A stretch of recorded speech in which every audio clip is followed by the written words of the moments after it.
Alright, boom. Everybody hates Drake. Kanye hates Drake every other day. Every other day he loves him. Kendrick hates Drake. UMG hates Drake. A$AP Rocky hates Drake. Rihanna hates Drake. SZA hates Drake. I hate Drake sometimes. But one of Drake's biggest haters is Childish Gambino. And we're about to figure out why does he hate Drake. Let's check it out. Soft, that's the other guy. Who's the other guy? I was just talking about other rappers. I'm just saying, I'm on your side. Oh, really? That's all I'm gonna say. Why do you have beef with Drake? You said you were better than Kendrick? Damn, she hate Drake? She probably didn't even know Drake. Drake and Schoolboy Q. Yes. What made you say that? Why those three names in particular? Because I feel that way. That's my truth. Like, I said those rappers in particular because I feel like they're the best. Childish Gambino and Drake seem like the exact same person from parallel universes. Both of them are actors, both of them are rappers, and both of them are singers. However, while Drake gave up his acting career to pursue being a full-time rapper, it seems like Childish Gambino approaches his musical career as more of a passion project, while his involvement in television is his main focus. But that's definitely not to discredit his incredible catalog of albums and the artistic integrity that he approaches his music with. See, while both Drake and Childish Hey, let me know if I should react to a Childish Gambino album. Gambino were known to merge R&B and hip-hop, incorporating both sung melody and bars within their music. Drake has delivered the world a more mainstream and accessible sound, while Childish Gambino, on the other hand, often dives into broader social and cultural issues, incorporating a diverse range of styles and genres, including funk, soul, R&B, and obviously hip-hop. But regardless of the That statue looked horrible. differences within their sound, personality, and impact, it seems that for whatever reason, the two have had personal differences for potentially their entire careers. So grab some popcorn and let's try to establish the real reason why Childish Gambino and Drake do not like each other. And it started as a Drake diss, to be Why does everybody hate this dude, bro? honest. It's like, I was like, Bro, Drake fans will make you believe that he's some type of saint. He does no wrong. But everybody dislikes him. Everybody can't be jealous of him. Everybody can't be, you know what I'm saying? He didn't hit everybody's girl.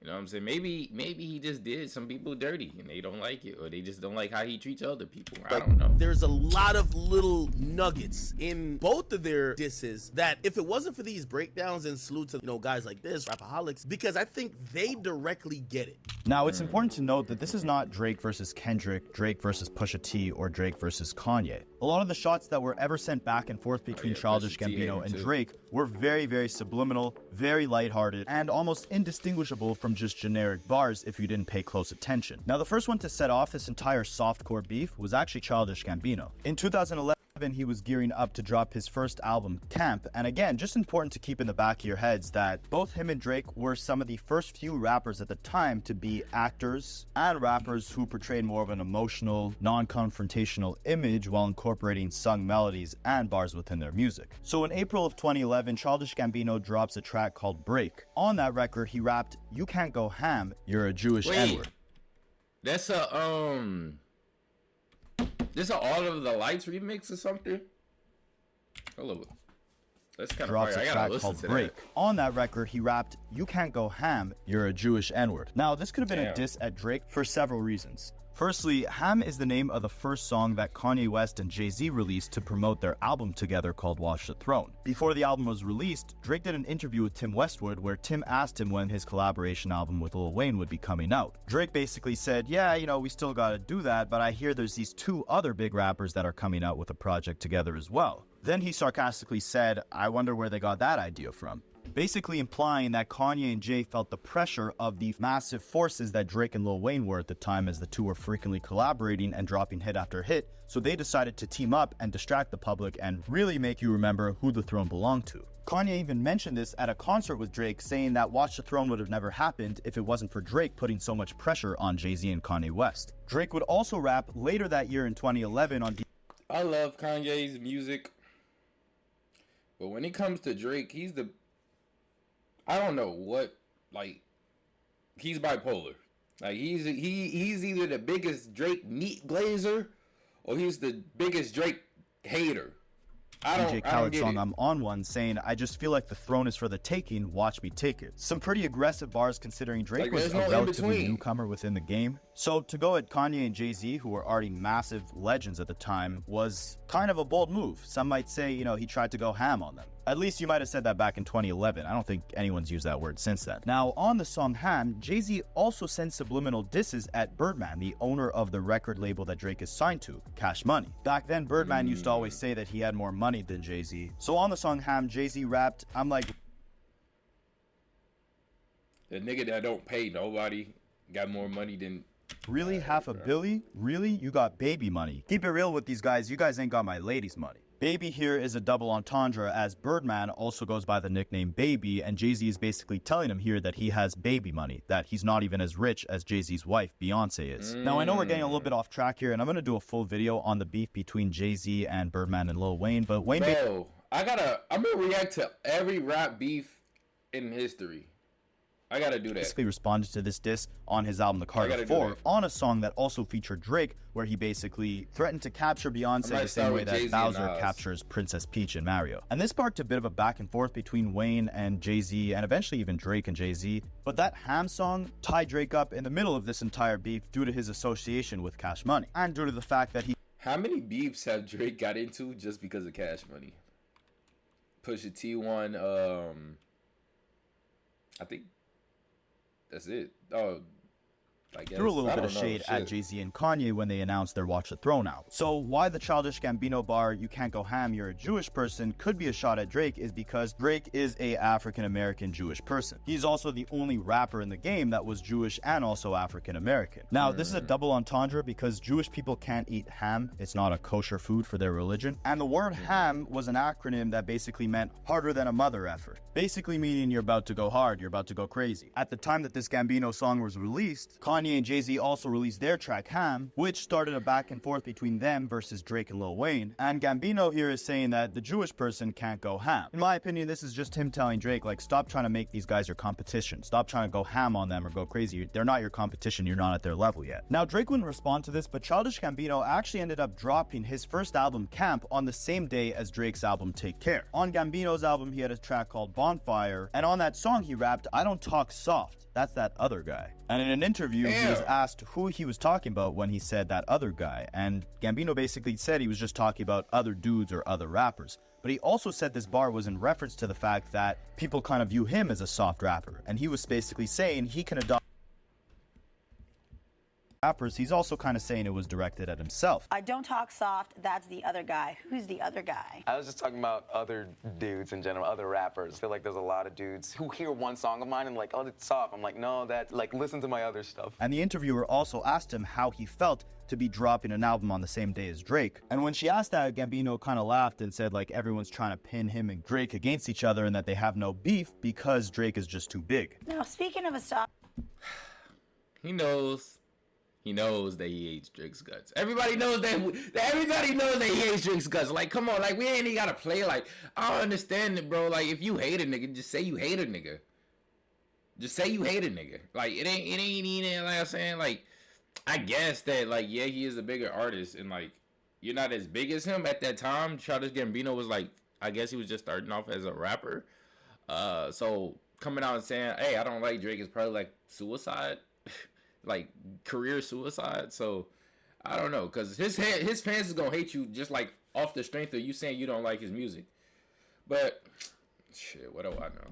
Soft rapper. Your album drops the same day as Drake's it, Take Care. How do you feel about that? I mean, like, it's good for hip-hop, honestly. I don't know why people always want to, like, spark beef between rappers. Like, there's a whole Tumblr dedicated to me versus Drake, which I just think is really funny. But, like, Drake is Drake. Like, people hardly know who I am. I'm just saying, I'm on your side. You're on my That's all side? I'm gonna say. Oh, really? Why do you have beef with Drake? And the two rappers would only get bigger. She hates Drake too? Insane. Is either she trying to fuck on Childish Gambino, and this strange back and forth would only get bigger and weirder as the years progressed. In late 2013, Gambino released his album Because of the Internet, which featured a song called 3005. In an interview in 2014 with Zane Lowe, Childish Gambino played him the album, commented on the song 3005 by saying, Hit Boy heard me sing the hook of that song. That hook was actually supposed to be on Drake's Trophy beat. I was like, I don't know if it feels right. And then Hit Boy gave it to Drake, and Drake made it awesome. Everybody's a winner in that one. He made it. That hook was supposed to be on Drake's Trophy The beat. hook of that song. That hook was actually supposed to be on Drake's Trophy beat. Trophy beat? What trophy beat? Don't want to be like trophies. Trophies, but they don't got no award for that. Shit don't come for trophies. Ain't no envelopes to open, bitch. I do it because I'm supposed to. Was like, I don't know if it feels right. And then Hit Boy gave it to Drake, and Drake made it awesome. Everybody's a winner in that one. We made a different song. So he kept it pretty positive for Drake, but I do find it funny that in the song Trophies, which used the beat that was it's supposed to be on that initially song? meant for Childish Gambino's love song 3005, Drake actually rapped, man, this is not a love song. So could be irony, could be a subliminal, who knows. Man, this shit is not a love song. This is doing me and only God can judge song. Later on in that same year, we got some shots that definitely were not subliminal, as Childish Gambino did a show in Sydney, Australia in June of 2014. And during that concert, he did a freestyle where he rapped, "These guys think he's Drake. Nah, I ain't Drake. I sing better, I do better, my stuff is wetter." Now, someone in the comments, please explain to me what he meant by my stuff is wetter. I'm not gonna try to decode that bar. The freestyle was also recorded on a potato, so it was kind of hard to decipher. Maybe he wasn't saying my stuff is wetter. I don't know, you guys check it out. But in that same freestyle, he also rapped, "I'm the best rapper, definitely top 5. If these other rappers think they are, they're definitely not alive. I cut their head off, that's every rapper living. That's Kendrick, that's Drake, that's Schoolboy, that's everyone. I don't give an F, I'll F and kill you guys." Later on, when he was asked if all of these bars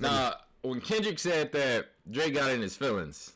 I wonder if Drake got in his feelings when Childish Gambino said that. Had for Drake meant that he disliked the guy, Gambino replied, "I don't want people to think that I hate Drake. I don't hate Drake at all. I really like Drake. If not for no other reason, then he makes me better. He really does. I had to fight that all the time. I knew when I was doing Childish Gambino from the beginning, like, they're not gonna let me do this. They already have a rapper, singer, actor guy who's black. That's really what it was. If he was white, it would be different. They'd be like, oh, they're not the same. It's very specific. I don't dislike Drake. I think he's a really good writer and rapper. But right now, I definitely feel like I'm better than him. Only because I'm working harder than him right now. If he came in and was like, let's rap, I'd be like, oh, I'm gonna kill you. But right now, maybe he's got something up his sleeve. And it makes sense where Gambino is coming from, I right? love that energy.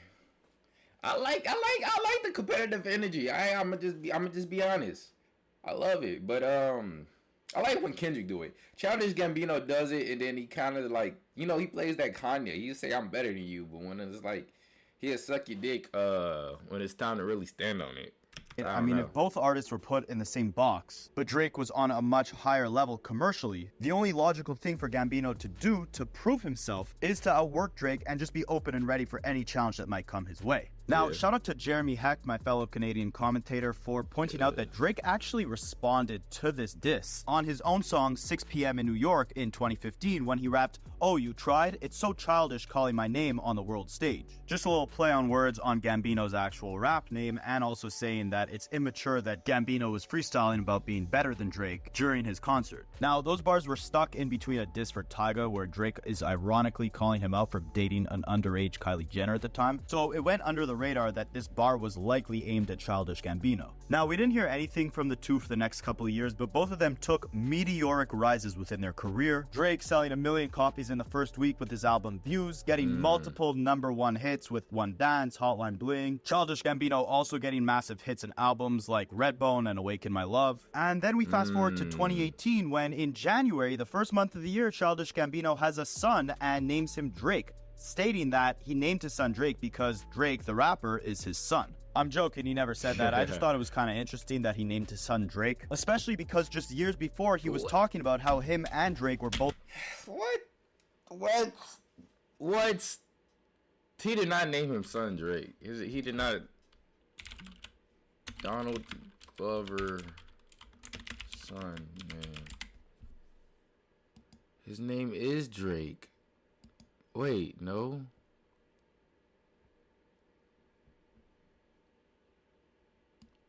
His name ain't freaking Drake.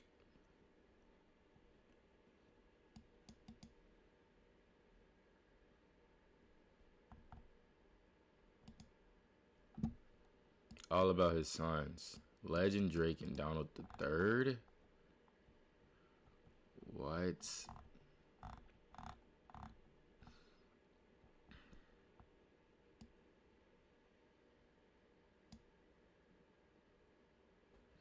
This nigga really named his son Drake. I don't believe it still. I just look. No. Bro. What? Put in the same constraints and box early on in their careers. But in that same year that Drake were both put in the same I've seen people name Drake before. Like, I've met people named Drake before. Like, but it's not spelled Drake. That's not even Drake's real name. But they spell it a different way, bro. Constraints and box early on in their careers. But in that same year that Childish Gambino had his son Drake, he also had his first #1 hit with the song "This Is America." This song was ain't a Drake a baby duck?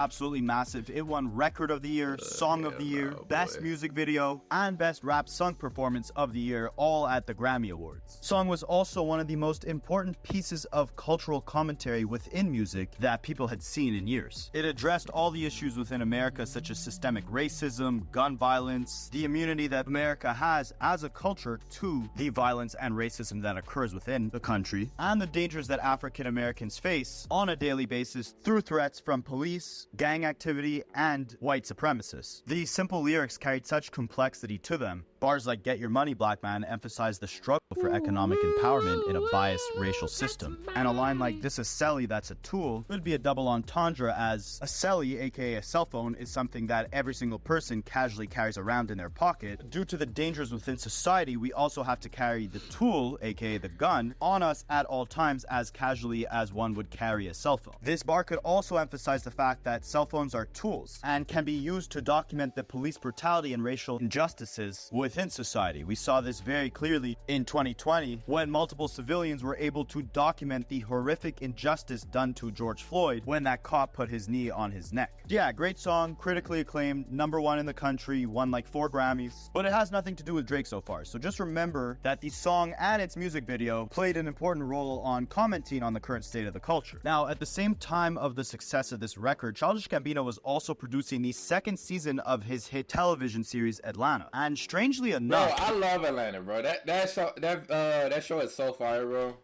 I need to finish it, but bro, the 7th episode of this 2nd season premiered on April 12, 2018, and it was actually titled Champagne Poppy. If you guys didn't know, the name of Drake's Instagram account is Champagne Poppy. Now, this whole episode was centered around a massive party that Drake was supposedly throwing at his house. In the show, Childish Gambino is trying to redeem himself in the eyes of his ex-girlfriend, who is very thirsty to go to this New Year's party that's hosted by Drake, so she can get a picture of him for her Instagram, and stated that her Instagram right now only has pictures of Childish Gambino and their daughter. Now, the episode is meant to highlight the superficial side of Hollywood, how people are obsessed with social media, and how living that lifestyle of fame and partying is almost like a simulation. Gambino's ex-girlfriend in the show is looking all around the house for Drake the entire night and can't find him, but instead finds his grandfather, who's a Mexican. As the friends are walking home, one of the characters says that she feels like everyone is in a simulation, and Gambino's ex-girlfriend agrees and also says that Drake doesn't exist. Now, it's important to remember that this is a comedy show and that this Drake dedicated episode was lighthearted, it was satirical, and I'll leave it up to you guys in the comments whether or not you think Donald Glover was taking shots at Drake with the scripting of this episode. And Drake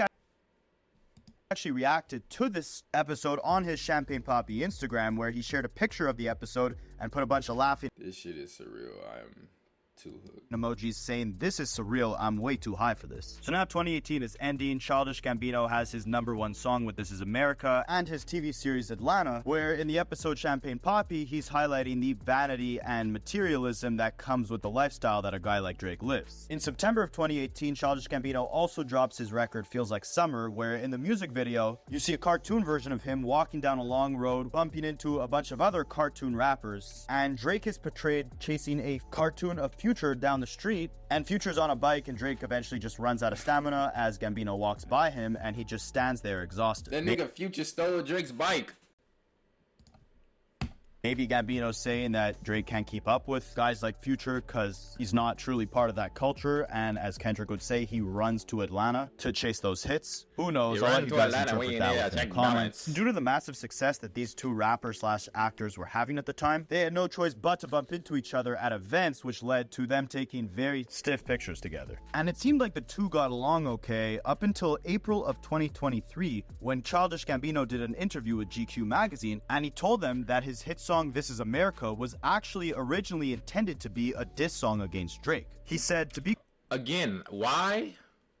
I don't know. completely honest, This Is America, like that line, that was all we had. Just that line. It started as a Drake diss, to be honest, as like a funny way of doing it. But then I was like, this kind of sounds hard though. So I was like, let me play with it. Now, obviously Drake is Canadian, so the line This Is America could have been intended as a diss to Drake in a similar but more lighthearted way as when Kendrick told Drake he's not a colleague, but he's a colonizer. Gambino was conveying a similar message, basically telling Drake, like, hey, you're not a part of this culture, buddy. This is America. They not like us. Now, a side note, as I was editing this video, I saw an interesting post on Reddit basically saying that This Is America was meant to emphasize how vapid consumerism runs America, and Drake is the personification of that. Now, I don't think Childish Gambino was thinking that deeply of Drake when he concocted this track, but it is interesting the direction that the song went in after it was initially intended to be a Drake record. Like, you were inspired by Drake, but then you were inspired to comment on this much larger social issue. Like, did your initial thought of Drake act like a trigger or catalyst to lead you in the direction of starting to comment on these broader issues? Mos Def put it perfectly when he said Drake makes quote-unquote shopping music,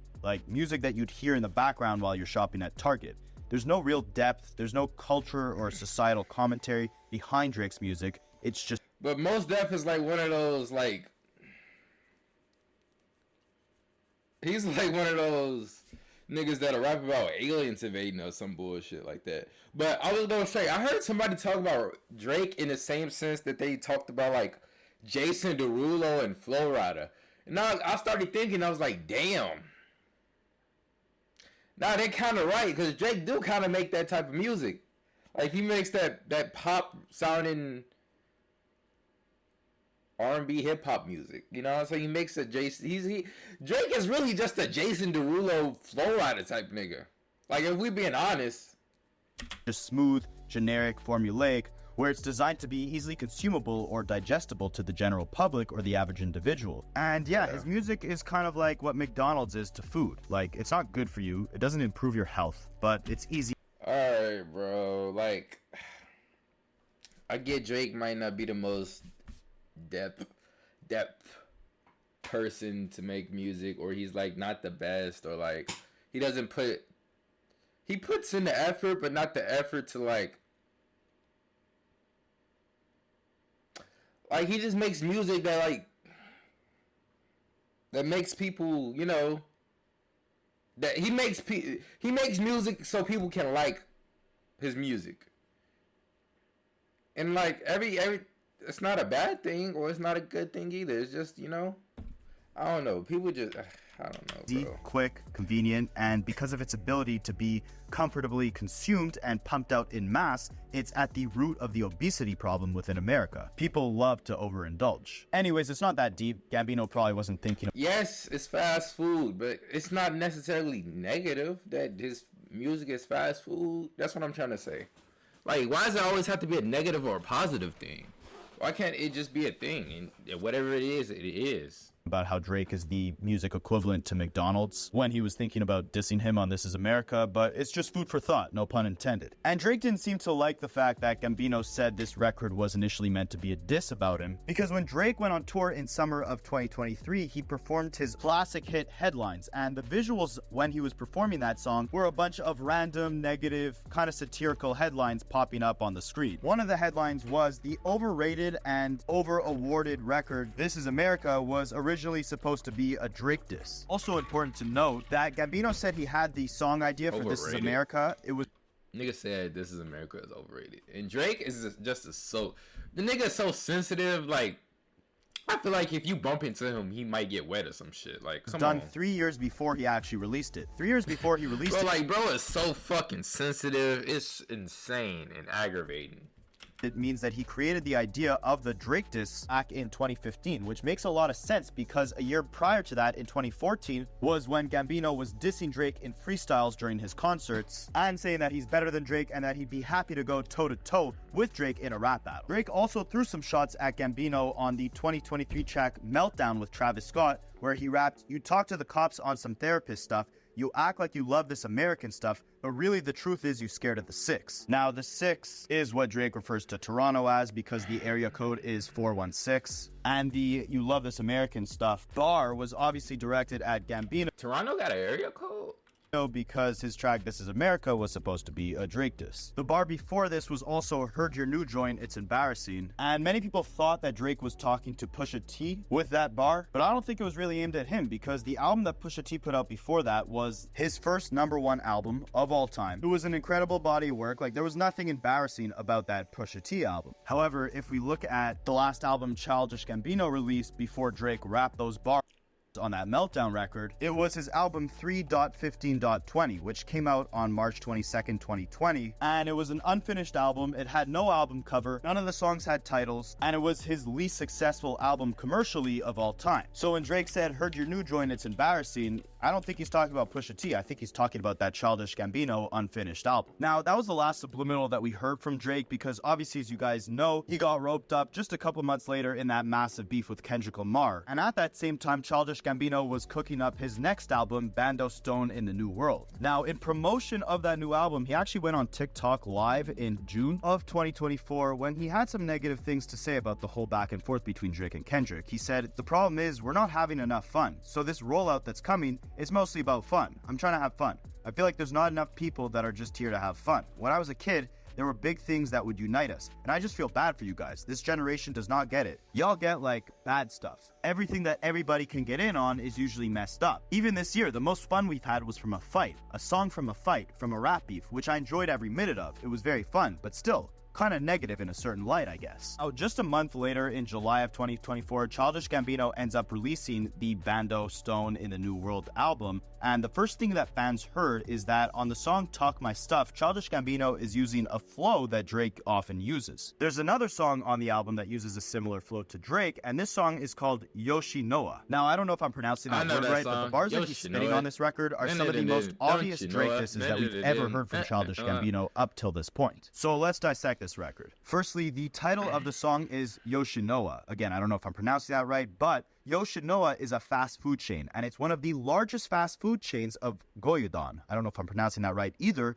but Goyodon is a beef bowl. Now, it's just interesting to me that he's naming the track that he's dissing Drake on after a fast food chain. Remember, just 2 or 3 minutes ago in this video, we were talking about how Drake makes fast food music, and how that was one of the core issues Childish Gambino was touching on within This Is America after he decided to change the record and not make it a Drake diss. Also, it's not just any fast food chain, it's a fast food chain for beef bowls. And in this record, he is subliminally touching on his beef with Drake. Clever title, and Gambino starts the record off by rapping, I put your boy in the seat, you got your biz in the streets. The boy is a common nickname that Drake refers to himself as, and this year has been a common theme of Drake's dirty laundry being aired out in public. So when Gambino says, you got your biz in the streets, he could be talking about that Drake the Snake video that leaked earlier this year, or maybe all the Drake reference tracks that leaked earlier this year from all of his ghostwriters, or maybe he's talking about all the information that Kendrick exposed about Drake throughout their beef, such as allegedly Drake's fake daughter, such as Drake's alleged Ozempic prescription, all the potential PDF file allegations as well. Plus on 616 in LA, Kendrick is accusing Drake of having rats within his camp that are revealing information to Kendrick. Plus, I mean, there's multiple different meanings, right? Like all of Drake's relationships with women have been aired out for the public to see. Everyone knows about all his beefs. Like Drake airs out his dirty laundry and wears his heart on his sleeve, and the world has seen a lot of his business. It's all, you know, quote unquote, in the streets, as Gambino says. He follows this up by saying, guys don't know where I'm at. I found your house on an app. So yeah, while Drake's life is very public, everyone knows what he's doing constantly. No one really knows what's going on in Gambino's life. He keeps it private, which in turn allows him to live a life of peace and tranquility, the opposite of the vanity and materialism that Gambino portrayed Drake's life to be filled with in his Champagne Poppy Atlanta episode. And when he says, I found your house on an app, he's talking about the fact that on Kendrick Lamar's #1 hit single Not Like Us, which is also obviously a diss record against Drake, the album cover is a picture of Drake's house, and on that house there's a bunch of pins which actually indicate that there's predators that reside within that residence. It's pretty crazy that Kendrick did this. Oh like, my if you're gosh. an offender, wherever you live, that song is still so fucking crazy. I still don't believe it came out. if people can find your house online and it'll have like specific pins which are meant to indicate that an offender lives in that house and in that neighborhood. So that's why Kendrick put those little pins on Drake's house in the cover of his Not Like Us single. And Gambino is basically saying here, like, I see your house, I see that picture of your house with all those little pins, not only on all the streaming platforms when I'm listening to that record, but I also see it on the Predator locator apps, as any offender is forced to have their residence made public online. Then he rapped, people around you ain't slat, they plotting hard when you slack, they got a gun in your back, this who you trust when you're sleeping at night. Now, slat is an expression commonly used by Young Thug and his collective YSL. People within that collective are also referred to as slimes. And like Kendrick said on Not Like Us, Young Thug made Drake feel like he's a slime in his head, meaning that Drake didn't come from that upbringing. He's not truly a part of that culture, even though he tries so This nigga talking about Kendrick and Drake, bro. I wanted to hear about Childish Gambino and Drake, desperately bro. to attach himself to it. Gambino is basically echoing those sentiments by saying people around you ain't slat. They're not part of our culture.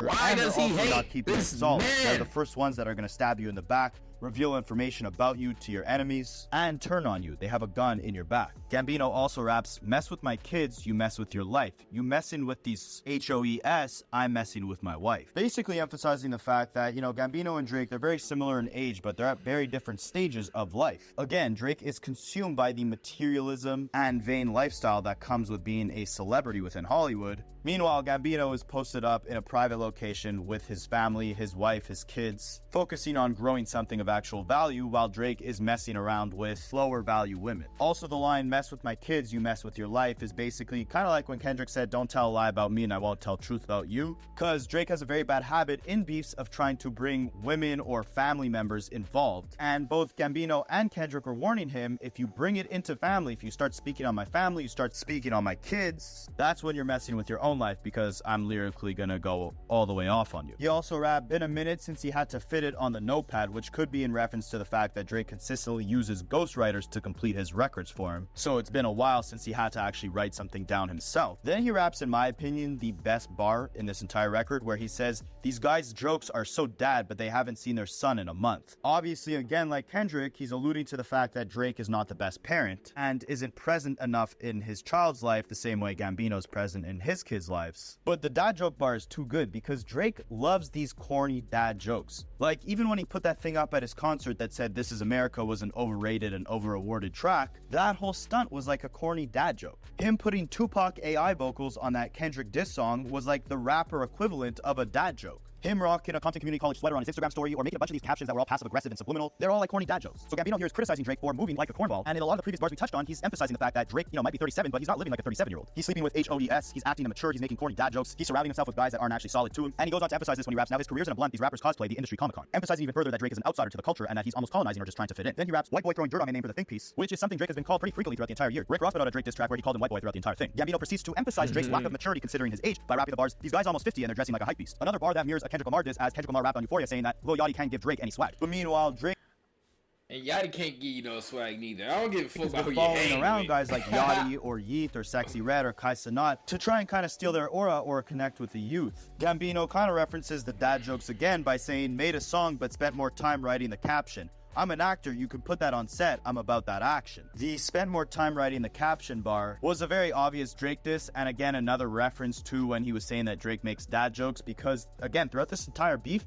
it's arguable that Drake spent more time trying to craft clever one-liners within his captions that kind of subliminally reference the entire beef more than he spent on the actual diss tracks themselves. And that whole trolling persona that Drake adopts within those dad joke corny type captions, all of those things show Drake's lack of maturity, but also show that he's an actor. That it's not really about the quality and substance within the music for him, it's about the packaging, how it actually looks. He made a song, but he spent more time writing the caption, meaning he prepared the product, but he spent more time, thought, and devotion into crafting the perfect caption, the perfect introduction to the product. And Gambino here is also saying he's an actor as well, but you can put that on set, he's about that action. Obviously, an actor is on set, and when they're about to shoot a scene, they yell action, and that's a double entendre for Gambino saying that he's basically ready for that action with Drake. He's ready for this beef. And we'll leave it at that, but it's pretty obvious by this song that Gambino is, again, calling Drake out for his lack of maturity, calling Drake out for not being a genuine part of this culture, and basically saying that he's ready for war. Now, I don't see how he's going to do that, as he claimed that this was going to be the last album that he ever released. But if the story does end here, there are some important lessons that we can take away from this entire thing. Gambino felt like he was put in a box as the underdog against Drake, who was the first guy to come on the scene and be a rapper slash singer slash actor who was also African American. Gambino's flight or flight reaction to this predicament was to outwork Drake and try to become the better version of what he is today and what Drake is in general. As a result, instead of letting himself stay in that box and only pursuing an acting career or only pursuing a singing career, Gambino elevated his sound, his persona, his subject matter with each project that he released, constantly evolving, bringing some of the most progressive, forward-thinking social commentary that we've seen within recent history in pop culture or music in general, and also achieving immense financial success in both his television and musical ventures. And as for Drake, well, I'm sure he'll have a subliminal for Gambino on his next project. Yeah, what Gambino was saying on this recent record was what he was saying back in 2018 on his Atlanta episode, what he was saying back in 2014 with his freestyle aimed at Drake, in that essentially he works harder, he's not comfortable in his current position, he's constantly evolving, and more importantly, he's maturing. He's not letting the ease of overindulgence and materialism and vanity consume him due to his success and megastardom. So if you didn't want to watch all 28 minutes of this entire video and you just skip to the end to kind of see a little summary, basically Gambino felt like he was put in the same box as Drake, so he had to outwork him, and now he's telling Drake that he got too comfortable, he let the fame consume him, and for that he didn't evolve, he didn't mature, he's playing a role, he's still an actor, he's not really part of this culture, he has no true identity, and apparently Gambino is ready for that action. So again, we'll have to wait and see. Did I miss anything in this video? Let me know. So the reason why Childish Gambino hates Drake is the same reason why everybody hates Drake. Bro, make sure you like, comment, and subscribe, bro. I'm out.